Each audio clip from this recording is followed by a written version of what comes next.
Welcome back to year one of the Madden '08 PC version, 1986 historical franchise. If you've been watching by now, you know that it's my Colts versus today in the playoffs, the divisional round of the playoffs, the Cincinnati Bengals. The Bengals got here by beating the Raiders in the wild card round. We were able to get the bye because we had the best record in the league. So this is our first playoff game. But our common opponent, the Raiders, we faced in Week 16 and beat them in overtime.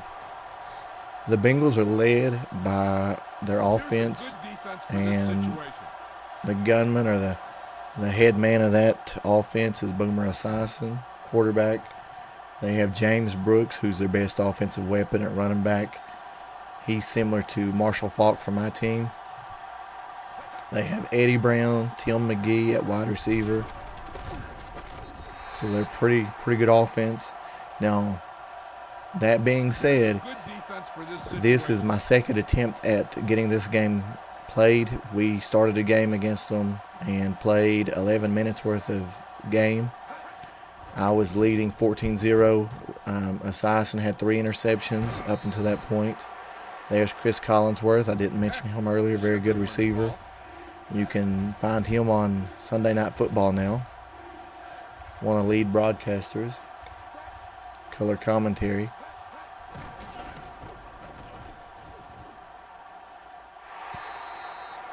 Okay, fourth down, we get a punt. Hopefully we can be as dominant in this attempt and finish the game as we were in the one that crashed. And again, I know if you've been watching any of the videos, you've heard me say crash a couple times. If I was not videoing or recording the games, I do not think any of them would crash. It's just a conflict of the two programs that happens rarely. It just happens every now and then.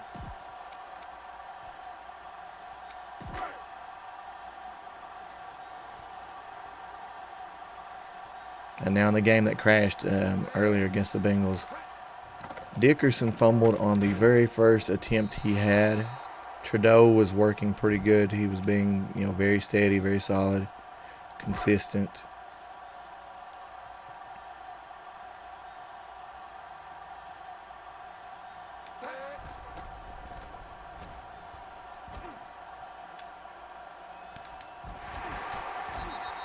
And I had made the comment last game that I kind of felt, or in the game that crashed, that Dickerson is about pretty much fumbled his way out of Indianapolis. If you watched last week, he fumbled a couple times. He failed in his bid to be a 1,000 man. Very close, 13 yards shy in both categories, passing and rushing, or receiving and rushing. I will probably move on, even though he was my favorite player as a kid. Move on from him, let him go somewhere else, and he's busted his head open here. But focus more on the passing game. I seem to be a little more efficient at that. Bring in either Chris Carter or another top-notch number 1 receiver, tight end, potentially offensive lineman, or I would go Bo Jackson, Christian Okoye at running back, depending on how the value of the rookies seems to be, how much value I have for Eric Dickerson in the trade market, and where the picks are and stuff like that. On defense, I'm pretty set, linebacker, defensive back. I would like to have an impact defensive lineman. Now, with Dickerson out for the game, I was busy talking, wasn't really paying very close attention. What I'll more than likely do here is put Mack as my halfback, and that's another option. If I go receiver in the draft first round, I will more than likely draft a rookie running back somewhere in rounds 3, 4, 5, somewhere through there, and move Mack over to my halfback.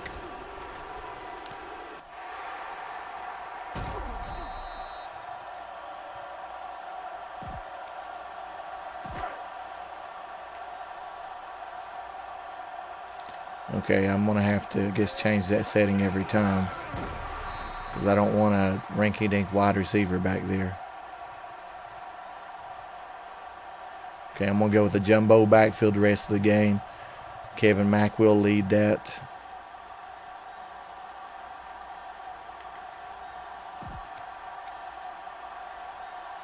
Probably rely a little more heavily on my running or my passing game.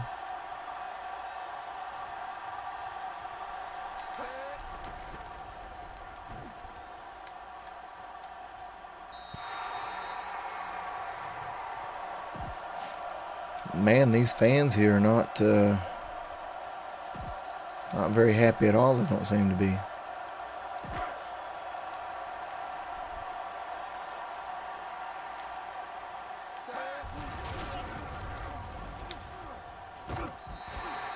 And that's why he will be a very good candidate to take over.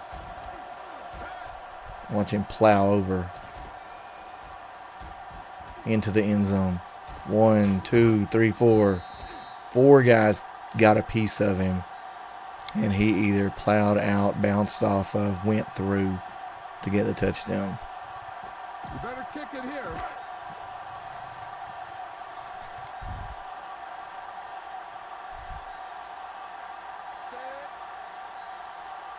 With Kevin Mack, I lose home run ability that Dickerson has. I may lose a little bit of receiving ability that Dickerson has.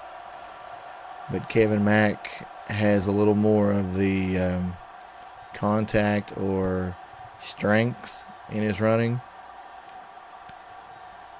Power.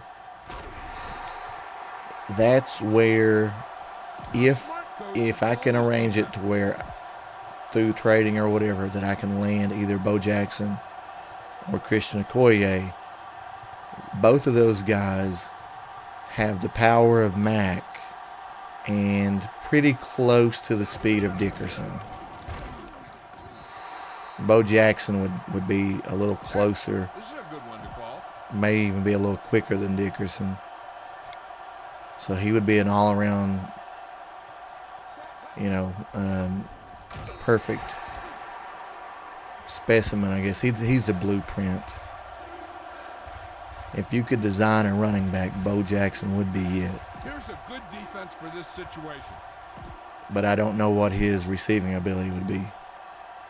And coming from an offense where I had a running back get around 1,000 yards, right at 1,000 yards receiving, that's an important part of the game. Good play. Tight end, Holloman. A smart coach would call this play.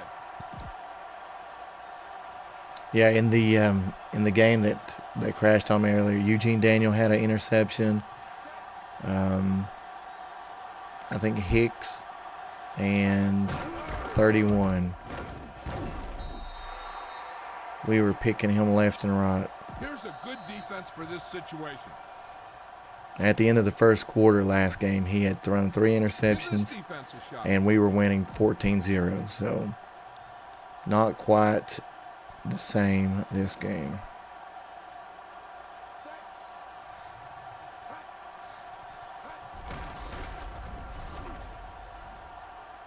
And James Brooks, excellent running back. Not as well known as some of the others from that era, but he definitely is a very good back, and he's up for several awards in this historical franchise, this 86 season. He's a Pro Bowl running back this season. He is, as I mentioned, up for offensive player, running back, MVP. So he had a very, very good season this year. And the Bengals use him very similarly to the way I use Dickerson, running and passing. Bickett almost had a pick six. This defense might work. Going to send the house at Esiason.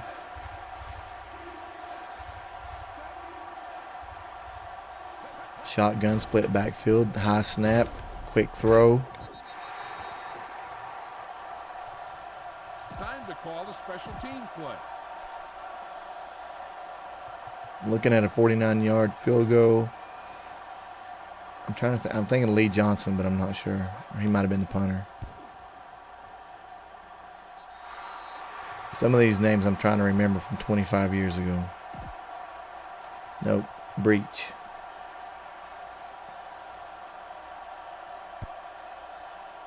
I said Holloman on the tight end a while ago. Looks more like Holman.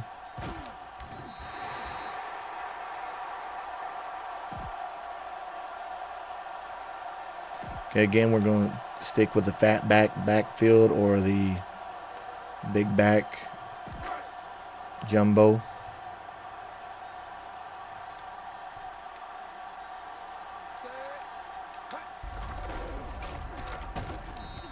That's where Dickerson might have picked up 2 or 3 yards versus losing 2 or 3 yards.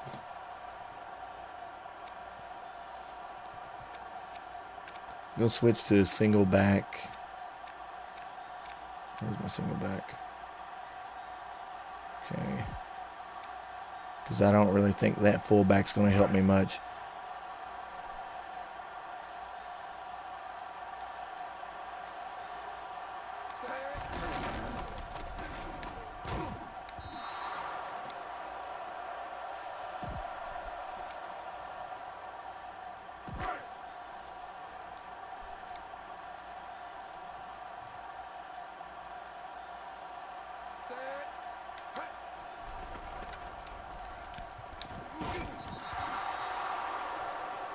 If I was a little closer to the 50, I'd go for it.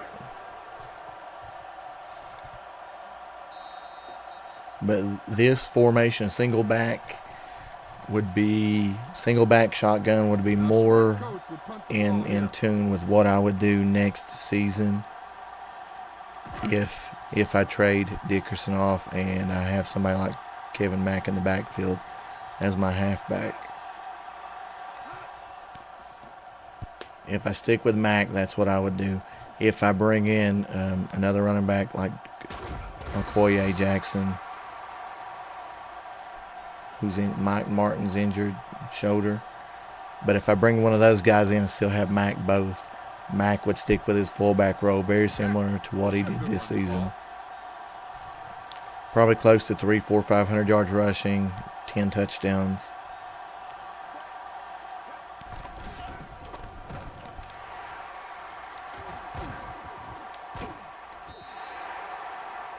Hunter had an interception in the first try against the Bengals.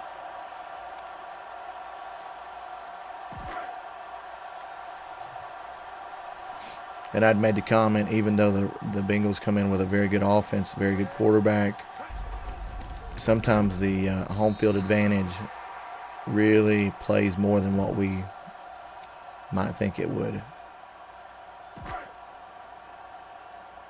Try to get Brooks over the top.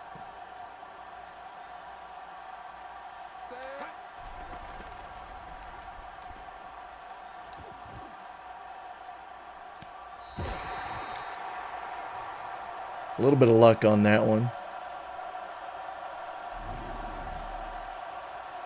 Under pressure from the left side. Started rolling to my right, threw across my body. Brooks just goes up, makes a great play. Out jumps 2 players, 2 defenders. You better kick it here. Sometimes you just have to give your man a chance to make a play.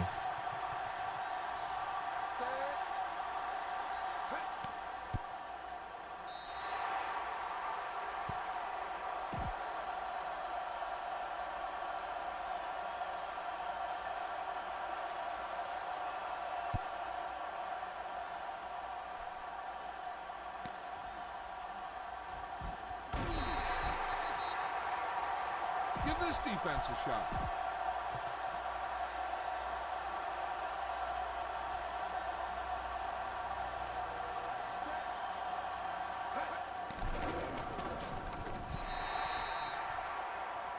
You should stop him with this play.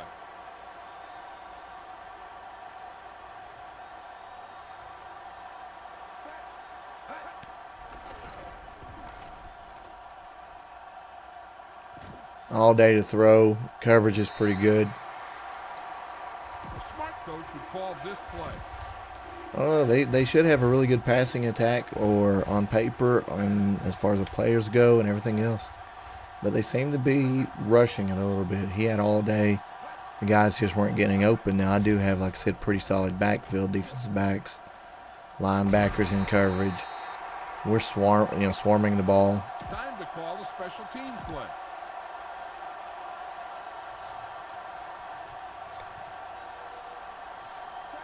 Looks like Pro Bowl punter Hayes at least leading the votes, or since we're in the playoffs, he's probably won a Pro Bowl nod.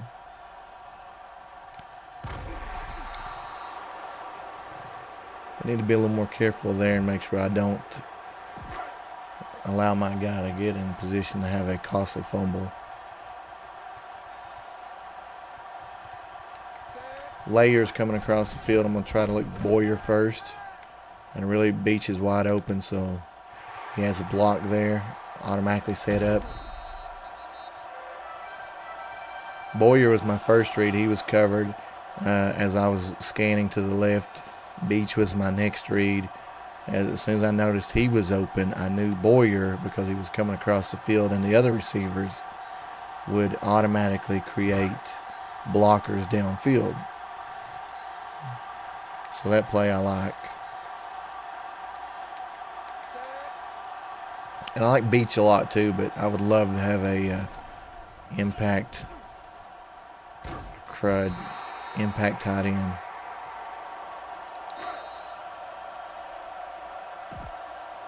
I didn't realize how much time was on the clock.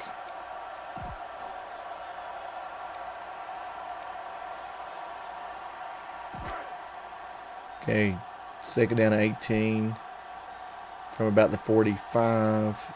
18 seconds to go in half. Beach, Verdin going deep. Might have him. Wrong button. I definitely was trying to go to Verdin there. Okay, same type play. Verdin's going deep. I'm going to try to send Hester deep. Beach kind of doing a sort of a post across the middle. Single coverage, throw it up, hope he can make a play. Had a shot. 44, 44, 57.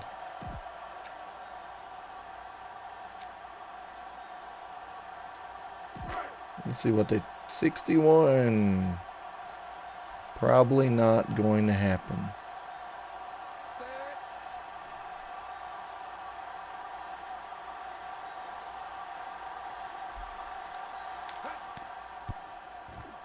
Got all of it?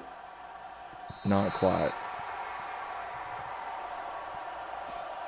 Kicking field goals would be something that I may try to do in my practice in the off season, just to see how manipulating the trajectory arrow would change it.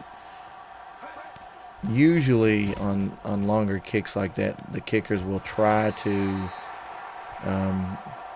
kick it lower, get less, a less amount of height, kick it lower, and that way it goes more straight. I don't know if that works the same way on this game or not. I looked like I was probably about 5 yards away from making that one, so about 55, 56 is probably about the best Biasushi can do. Big block by Mack. Big block by Mack. In fact, he got 2 blocks and almost knocked me over in the process. Watch 49. I could do the telestrator. 1 block, pancake. Turn around, come back, get 51. I love Kevin Mack. Verdin scored that touchdown, but Kevin Mack made it happen.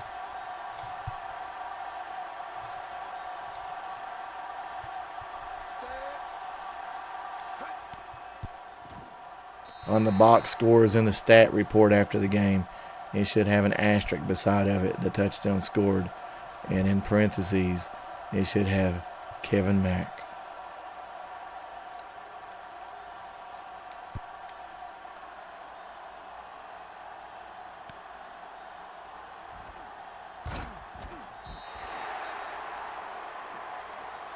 Preston Davis, hand injury. I think Preston Davis is pretty far down the depth chart in the backfield, so that one doesn't alarm me too much.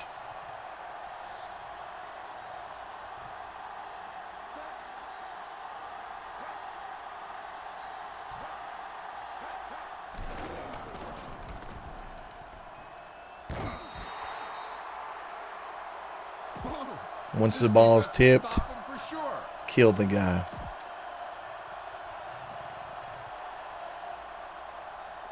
And that's the thing with my linebackers. When I went out and tried to trade and build my linebacking core, I tried to get guys that not only could blitz Kevin Green, but I tried to pull in guys I felt like would be solid tacklers, solid awareness, reading plays, and defending plays. And they were all young and could grow. So I ended up with Kevin Green outside to blitz. Dwayne Bickett was already on my team. He's very solid. I brought in Del Rio and Sam Mills. Sam Mills should be the star of the group.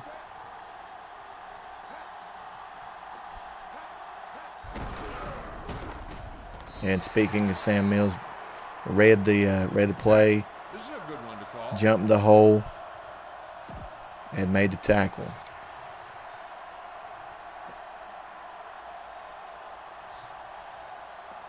Watching Bickett coming off of the left side here, my right side, Bengals left.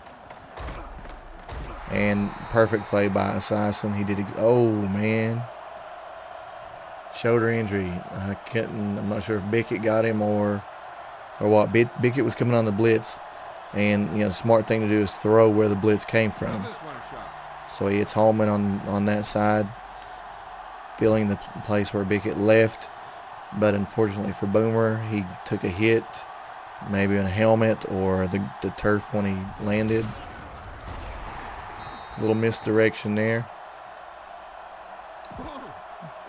Did not catch the defense off guard. Going to bring a blitz. I'm actually going to change it up and do a different blitz. Watch Bickett again.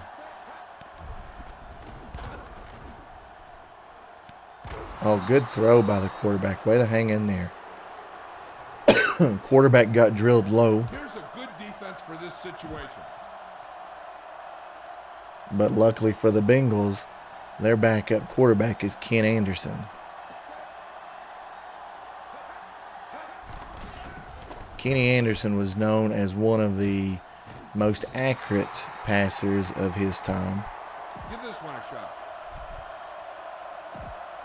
So he can definitely sling it also, and we've seen that. It's been evident in the last two throws. Assassin's back. That may not be a bad thing for me, because a good stiff arm. Tried a little stutter or jump cut. This is a good one. But Kenny Anderson came in, completed two passes. One of them he just got drilled on, and then Assassin's back pretty quickly.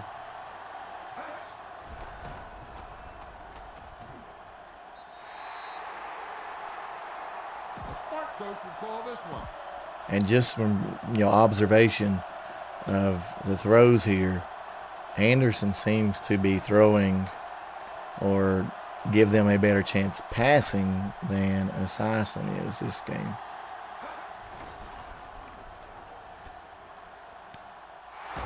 I say that, and somehow or another, the clouds part, trumpets play, and Assassin somehow seems to squeeze that ball miraculously between two of my guys to Chris Collinsworth for the touchdown. If we could have gotten a stop there with a minute 21 to go in the third quarter, I think it would have pretty much wrapped it up for us. Tim McGee was a big guy on that drive. Verdin gets the ball, blocked by 30. Couldn't get around.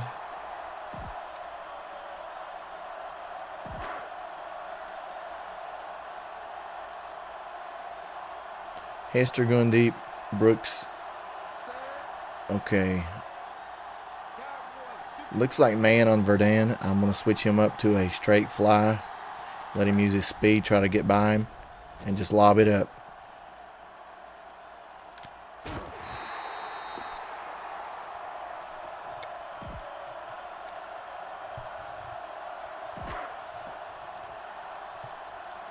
It was a little closer than I liked it to have been, but still worked out the way I wanted. Oh, hold your block.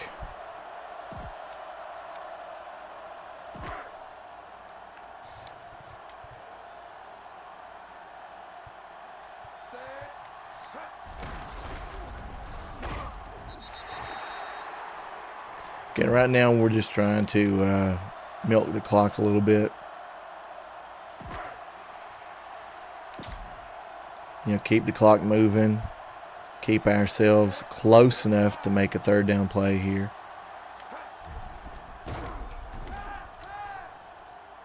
Terrible looking throw by the quarterback. 29-46. We should be able to get this. I've been pretty accurate with my kicks with the exception of the ones that have been too long. There's no wind here, so unless I just flat out mess it up, he's going to complete the field goal. Tim McGee getting the ball. Looks like return middle, has a seam, closes pretty quickly. Here's a good defense for this situation.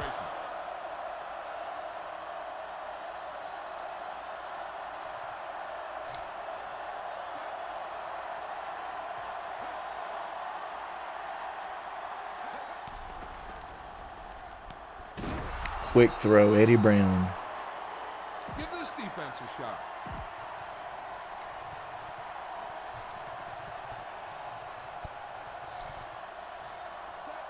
We're watching Mills. Mills looks like he's blitzing. Backs out, faked it. Deep throw, across the middle left.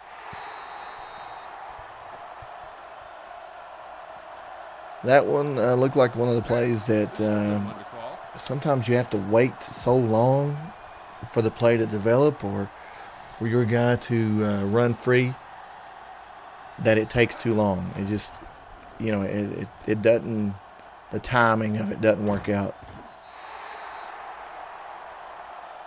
This play might work. Our defensive backs are playing lights out this game. And that's a continuation of the first attempt of the game.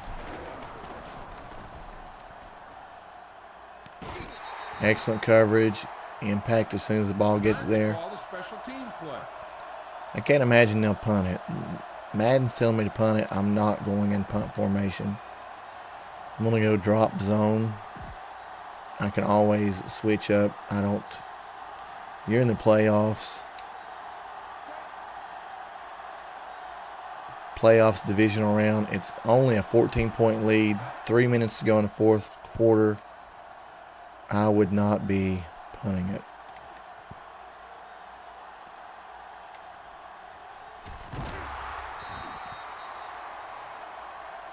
Perfect punt. I still stick by my statement. I would not have been punting it. But that punt could not have been much better. It was dying right at the 1 or 2 yard line.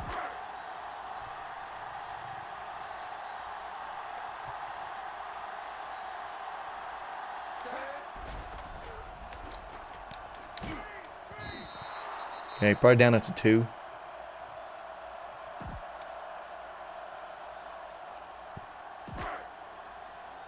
So that screen definitely didn't work out. Loss of 7. I'm going to do a cutback. This is one of my favorite runs on the game. I'm just going, like I said, I'm eating some clock. If you're wondering what I'm doing, I'm just letting the clock run down. I'm pinned deep in my own territory. I have a 14-point lead. I lost 7 yards on the first play. Chances of getting it back are not great. So I just want to eat up as much clock as I can. Did not want to go out of bounds. Okay, luckily they caught it down inbounds. Clock still moving. and a much more manageable 3rd and 2.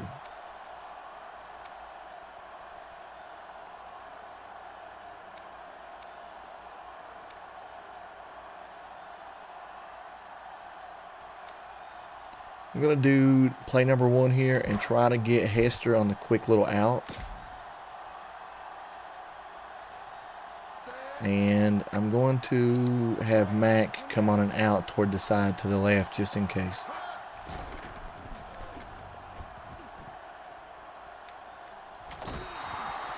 Ooh. I don't think you have a choice. Go. They're on for me to go. 4th and 2. I understand. I want to go for it, but I'd love for him to muff it and it sneak by him. Ah.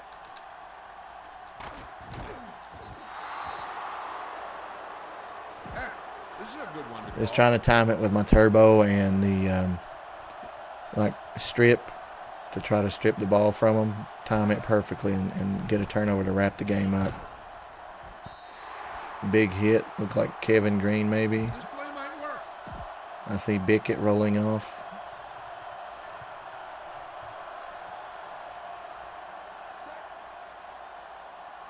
Looks like a standard I formation. Motion James Brooks to the right side. That's where he's looking.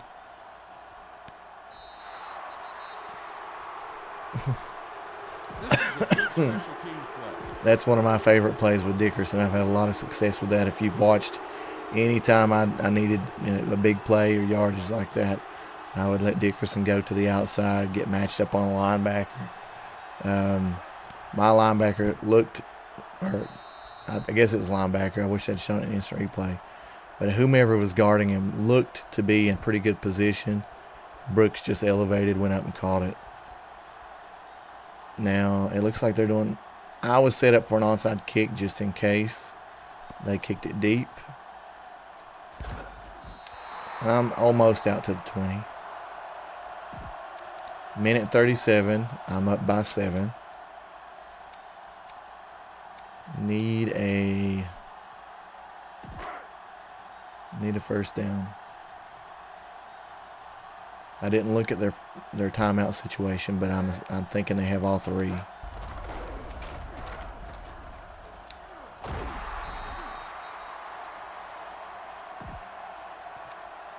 Okay, close on that one. I really don't want to let Mac go outside. He's not an outside burner. I know it looks like, well, on your cutback, he ended up outside. He sort of did, but it's just the way it develops. Crud. 3rd and 2, 3rd and 2.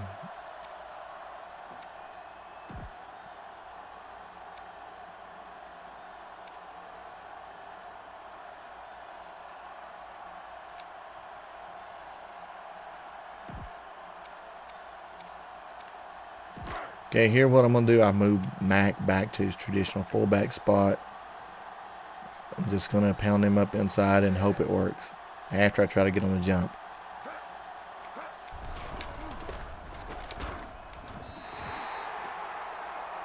Okay, that pretty much wraps it up. Run it up the gut and keep that clock moving.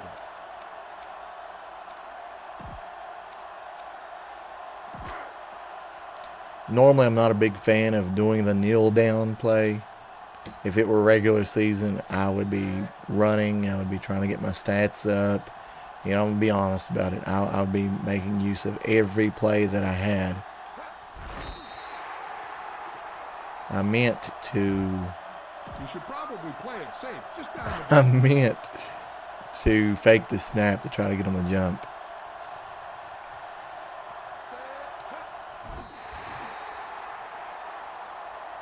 But now for this purpose, like I said, I'm not going to take any chances. We have a 7-point lead. Every time I pound that ball up in the middle, there's a chance of a fumble, scoop, and score. And then I'm going to overtime. And then in overtime, anything can happen. So You don't want to take any chances in this situation. Just take a knee. I just want to get the win, go home, get ready for the AFC Championship against probably the Broncos. Well, either way, it's going to be an offensive juggernaut of a team. I either have to face John Elway and his team or Dan Marino and his group. The way the game is going and the way it looks as far as who has done what this year, Now, smart coach will punt the ball I here. I'm thinking the Dolphins are going to win.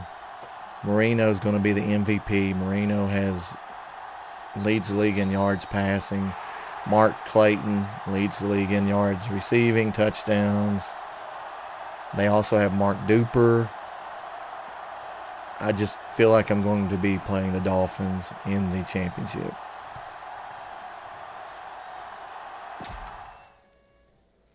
Okay, the game is over. We made it to the end. I'm going to look at the stats here just very quickly. 178 yards. My offense really didn't do a whole lot. Kevin Mack, very solid. Not a whole lot of difference between his numbers and his yards per carry. The average is a big thing I look at there. No fumbles. Beach came up big there. Let's look at defense very quick. Okay, Hunter. Armstrong had a sack. And Hunter tackles and interception.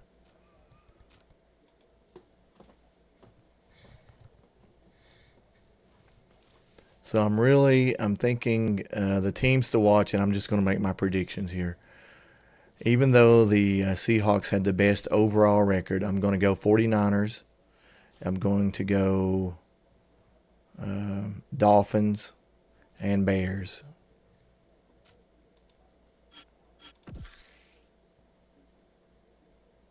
Oh, I hit game. Oh, and the Seahawks. Man, I'm curious if not Elway, but Montana played in that game. 16-0. Shut them out. Okay, I'll just simulate this game.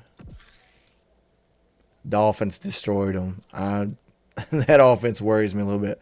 I think the Bears will destroy the Buccaneers here.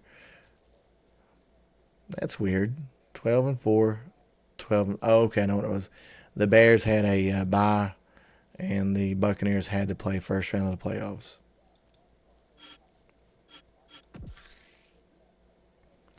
Okay, Bears did win. Let's see how badly. A little closer, a lot closer than I thought it would be, to be honest. Okay, conference championship. We have Bears, Seahawks. I'm going to go Bears. I'm 16-1 is hard to deny, but I'm still not drinking the Kool-Aid on the Seahawks. I know they have a very good team, but I think the Bears are going to be in there. Bears by 3. All right, next game is the AFC Championship. The winner goes to the Super Bowl to play the Chicago Bears and that big, bad, nasty defense. Hope you enjoyed the game against the Bengals, and we'll see you next week in the championship, or the AFC Championship. Want to make sure I specify that. We see you in the AFC Championship. All right, we'll see you next time.